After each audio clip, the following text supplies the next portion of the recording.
রানীগঞ্জের বাসায় CM mining এর বিরুদ্ধে তীব্র বিক্ষোভ, কয়লা উৎপাদন বন্ধ করে প্রতিবাদ এলাকাবাসী। রানীগঞ্জের বাসা এলাকায় সিএম মাইনিং কোম্পানির বিরুদ্ধে স্থানীয় বাসিন্দাদের ক্ষোভ ফেটে পড়েছে। বিভিন্ন দাবি দাওয়া নিয়ে বিপুল সংখ্যক গ্রামবাসী ও এলাকাবাসী খনি চত্বরে জড়ো হয়ে বিক্ষোভ শুরু করেন। বিক্ষোভকারীরা কোম্পানির বিরুদ্ধে স্লোগান দিতে দিতে কয়লা উৎপাদন সম্পূর্ণভাবে বন্ধ করে দেন। স্থানীয়দের অভিযোগ, কোম্পানি কার্যকলাপের ফলে এলাকায় একাধিক সমস্যা তৈরি হচ্ছে। বারবার অভিযোগ জানানো হলেও সেই সমস্যাগুলি কোনো সমাধান করা হচ্ছে না। এরই প্রতিবাদে উৎপাদন বন্ধ রেখে নিজেদের ক্ষোভ প্রকাশ করেন আন্দোলনকারীরা। বিক্ষোভের জেরে খনির স্বাভাবিক কাজকর্ম ব্যাহত হয় এবং কয়লা উৎপাদন সম্পূর্ণভাবে বন্ধ হয়ে যায়। পরিস্থিতি উত্তপ্ত হয়ে উঠতে পারে আশঙ্কায় ঘটনাস্থলে মোতায়েন করা হয়। পুলিশ ও প্রশাসনের আধিকারিকদের বিক্ষোভকারীরা হুঁশিয়ারি দিয়েছেন, তাদের দাবি পূরণ না হওয়া পর্যন্ত আন্দোলন চালিয়ে যাবেন।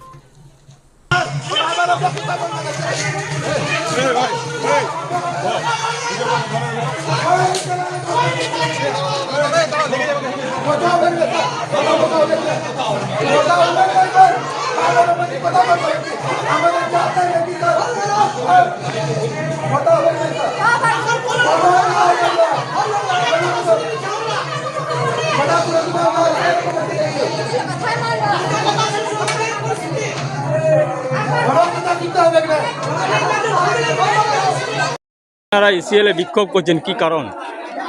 আমাদের এই যে আজকে বিক্ষোভটা দেখছেন, এটা আমাদের এই 1.5 বছর হয়ে গেছে। আমাদের গ্রামের পাশ দিয়ে একটা সিএম প্রজেক্ট বানানো হচ্ছে। সেটার জন্য আমাদের যে এলাকাবাসী, সেখানে আমাদের স্বাস্থ্যর ক্ষতি হতে পারে, দূষণের ক্ষতি হতে পারে, এমনকি আমাদের জলের লেভেল কমে যেতে পারে, পরিবেশটা পুরো নষ্ট হয়ে যাবে। এটা আমরা বারবার যে ম্যানেজমেন্টকে জানানোর পরও এরা আমাদের কথা শুনেনি।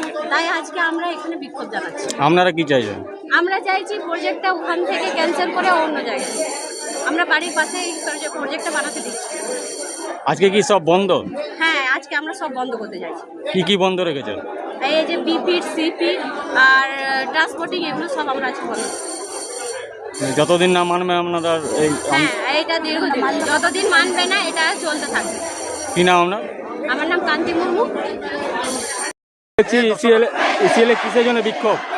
আজকে বিক্ষোভ হচ্ছে যে এইখানে বাসড়া এলাকায় আদিবাসী এসটি এসসি এলাকায় একটা সিএম প্রজেক্ট করার জন্যে বাসড়া কলিয়ারি কর্তৃপক্ষ ঠিক করেছে। আমরা গত বছর থেকে এই সিএম প্রজেক্টের বিরোধিতা করছি, কারণ সেই সিএম প্রজেক্টটা আমাদের গ্রামের সন্নিকটে হচ্ছে এবং যেটা ওনাদের পরিকল্পনা আমাদের বাসড়া এলাকায় এই প্রজেক্ট হলে ওই আদিবাসী এলাকা এবং এসটি এসসি এলাকায় মানুষগুলো ধ্বংসের মুখে চলে যাবে এবং সেই জন্যেই আমাদের আজকের এই বিক্ষোভ। আমরা এর আগেও করেছি, আমরা গত বছর থেকে করছি।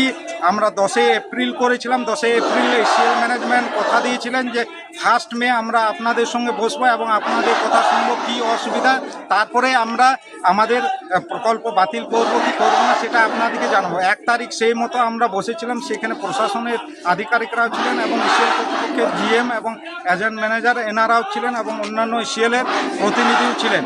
সেখানে কথা হয়েছিল, আমরা আমাদের কথা রেখেছিলাম যে এইখানে আমাদের সিএম প্রজেক্ট হলে বাসড়া সন্নিকটে এই এলাকার মানুষগুলোর অনেক অসুবিধা হবে এবং সবচেয়ে মারাত্মক তারা পরিবেশ দূষণ যেভাবে হবে এবং তারা বিভিন্ন রোগে আক্রান্ত হবে, যেহেতু ওনাদের যে প্রস্তাবিত যে প্রকল্প আছে সেই প্রকল্পের যে কয়লা কনভেয়ার বেল্টের মাধ্যমে আমাদের বাসড়া এলাকার যে গ্রামটা আছে আদিবাসী পাড়া, ভূঁইয়াপাড়া 4 নম্বর ভূঁইয়াপাড়া, দোতলা মাঝিপাড়া, আমু মাঝিপাড়া, ওই মাঝামাঝিভাবে যাবে এবং সেই যে গুড়িগুলো উঠবে, যে সেই গুড়ির মাধ্যমে যে ডাস্ট হবে, ডাস্টে সেই এলাকাটা ভরে যাবে এবং পরিবেশ দূষণ হবে। তার সঙ্গে আমরা সবচেয়ে যে বড় হচ্ছে যে আপনারা সকলেই জানেন যে সিলোকোসিস বলে যে রোগটা হয় এবং বিভিন্ন ধরনের যে স্কিন ডিজিজ, চর্মরোগ জাতীয় এবং শ্বাসকষ্টে এইগুলো রোগ দেখা যাবে এবং তার সঙ্গে সঙ্গে যে সিলোকোসিস, যেটার কোনো যে ওষুধ এখন পর্যন্ত হয়নি, আমাদের এলাকার মানুষগুলো সেই